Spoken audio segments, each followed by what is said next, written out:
बताइए भई, अगर आप खाना खाने से पहले अपने नाक को बंद कर लें और कुछ खाते हैं, तो आपको कैसा फ़ील होता है ना?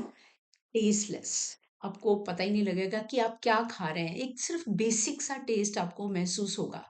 अगर आपने ऐसा एक्सपीरियंस नहीं किया तो ज़रूर करके देखिए। तो क्या होता है कि जब हम कभी भी खाना खाते टाइम अपना नो नाक बंद कर लेते हैं, नोज़ पिंच कर लेते हैं, तो कोई भी फ्लेवर नहीं हमें पता लगता, ओके? इसका रीज़न क्या है? इसका रीज़न है कि जो फ्लेवर है ना, it is combination of basic taste and the smell. Brain जो है ना, ये दोनों चीज़ों को कंबाइन करता है।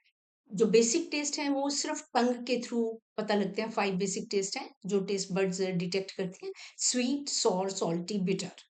ठीक है? लेकिन जो फ्लेवर है वो कहाँ से आता है? वो आता है कि जब हम फूड स्वेलो करते हैं ना, तो बिल्कुल पीछे गले में, थ्रोट में से स्मेल जो है वो नोज़ के अंदर जाती है। ठीक है? जो स्मेल है वो रीचेस द नोज़, ये थ्रू रेट्रोनेज़ल ऑल्फैक्शन। ओके? ये प्रोसेस है थ्रू रेट्रोनेज़ल ऑल्फैक्शन। नेज़ल ऑल्फैक्शन में नाक के अंदर जो स्मेल वाले रिसेप्टर्स हैं, वो डिटेक्ट करते हैं। So when the nose is pinched, smell molecules can not reach the olfactory receptors. Olfactory में जो स्मेल डिटेक्ट करने वाले रिसेप्टर्स हैं, okay? Neurons. So the brain receives only, अब क्या रह जाएगा फिर? टेस्ट सिग्नल ही रह जाएंगे ना। ठीक है? सिर्फ बेसिक टेस्ट जो है वो ही जाएगा हमारे ब्रेन तक, कोई भी स्मेल सिग्नल जो है ना वो नहीं जाएगा। ठीक है? तो इसलिए हमें हमें फूड का फ्लेवर जो है वो नहीं पता। आपको मालूम होना है कि कोविड डेज में लोग कहते होते थे कि भी हमें ना तो स्मेल आ रही है, ना हमें टेस्ट पता लग रहा है। उसका रीजन यही था, क्योंकि जो नाक है वो वायरस के साथ क्या हो गया? ब्लॉक हो गया। ओके? तो स्मेल जो है वो डिटेक्ट ही नहीं हो पा रही थी। जब स्मेल ही नहीं डिटेक्ट होगी तो फूड का फ्लेवर ही नहीं पता लगता।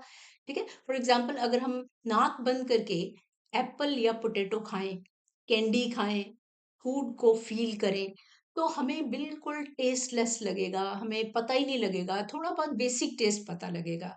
Okay? And we can't enjoy the food.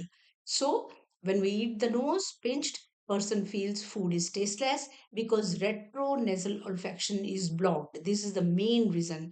Okay? And the smell cannot reach the olfactory receptors. And when a person eats the food, the person will feel that the food has very little taste or almost no flavor. तो आप ये देखिए, दो बच्चे खा रहे हैं, एक का नाक बंद है और एक का नहीं बंद है। हम दिखा नहीं रहे हैं कि उन दोनों को एप्पल का पीस दिया है, लेकिन ये वाला जो लड़का है जिसने अपना नाक पिंच करके रखा हुआ है, इसको फ्लेवर नहीं पता लगेगा। आप भी ये एक्सपीरियंस ज़रूर करके देखिए और मुझे बताइए, कमेंट कीजिए, क्या वाक़ई ऐसा होता है?